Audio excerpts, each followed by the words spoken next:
So today I thought it'd be really fun to just play around with some tissue paper. I absolutely just love tissue paper. It's such a great thing to have on hand, and you can use it in so many different ways to add texture, images, all kinds of things to your mixed media and art journaling, and I love this. So I thought today that it would be really fun to play around with it and create some custom ones that I can later use in my journals or my mixed media pages. And I'm just going to go and use some stamps on these ones right now.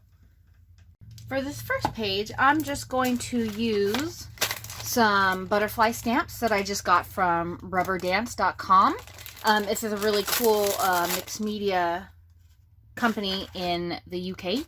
I'm going to make a butterfly page out of all of these. I got my butterfly on here, and then I've got my block, and I'm going to use some stays on. That way later on, if I use it with moisture or anything like that, it won't bleed or come back off or anything.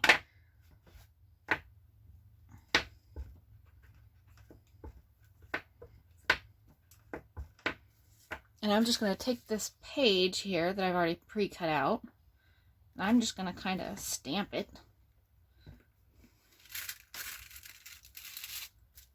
on here. And this is a brand new stamp, so it is a little tiny bit sticky.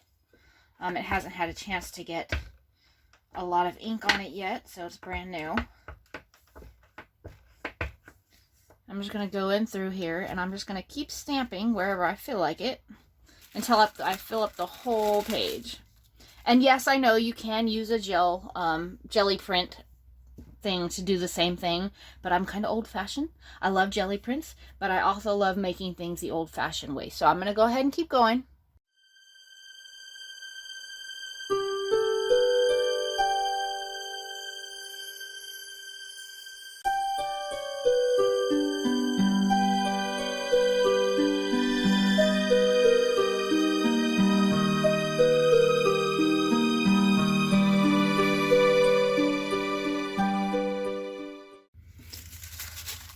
So here it is, that first page that I have done.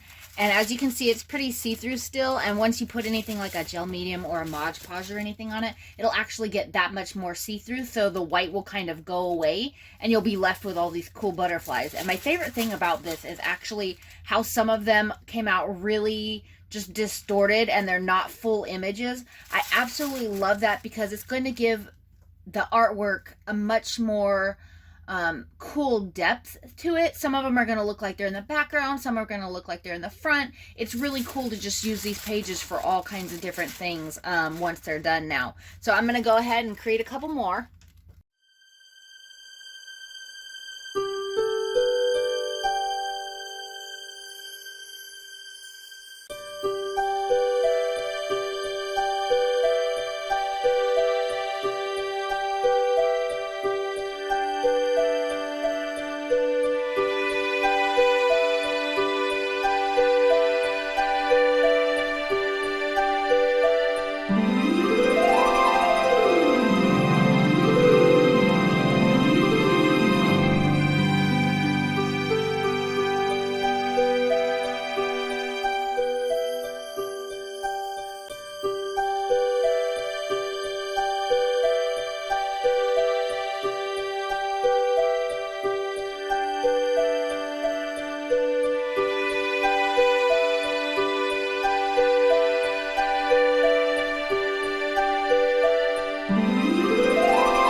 So once you're all done playing and stamping and doing your own thing and, you know, have some pages that you really like, you can leave them like this and then add them into your journaling or your mixed media, or you can do something really cool and you can add color to them.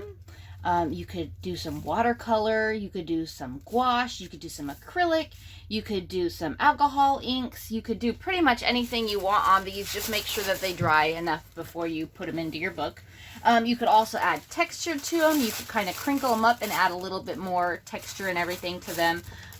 These are just a couple of them that I went ahead and did. I got my butterflies, flowers, I got a little bit of just texture background here, and in the video you probably saw that I ripped it. That's okay, because more than likely for me, I'm just going to put it on with Mod Podge or a gel medium, so that'll just glue right back down.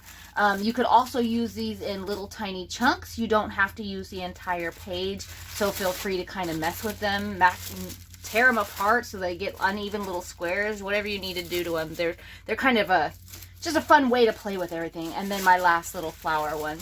And so I just wanted to show you one that I did the other day. This here is just a really cool one that I kind of distressed a little tiny bit, and then I crinkled it up, and then what I did was I actually hand painted a butterfly image on top of it. So there's all kinds of things you can do with this really cool tissue paper technique. Play around with it, have some fun, and I hope you have a great time adding it to your journal and artwork.